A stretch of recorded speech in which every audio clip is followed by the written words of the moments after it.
Hello, my name is Kenjin, and I teach high school math. I've had a lot of good teachers where there might be subjects that I hated initially. Right, I look at the textbook, I'm like, this is nope, completely. I have no interest in it. What is this? I don't get it. I don't want to get it. But then there are these teachers who come into the classroom and they show such passion. They show such willingness to go above and beyond for me as a student that I genuinely like the subject at the end.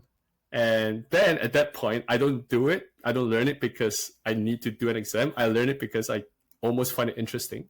And the thing that's interesting might not even be the subject itself, but more so the connections you find within the subject. For example, you have a formula. And then if this teacher is really good at teaching this subject, you might find, okay, I don't really care about the topic as a whole, maybe, then that's fine.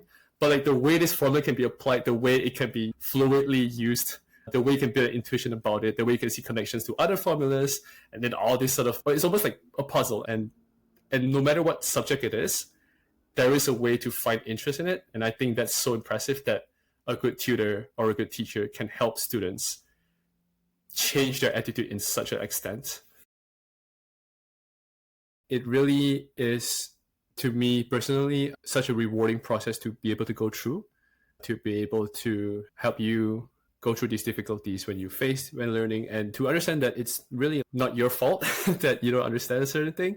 It's more so, in my opinion, a result of a process. And once we understand how you learn, once I get to understand how you learn, and then we can come up with a process to help you learn better, it's such a rewarding thing then to be able to witness you go from not understanding something to having a really deep intuition about it, to not be afraid of it anymore.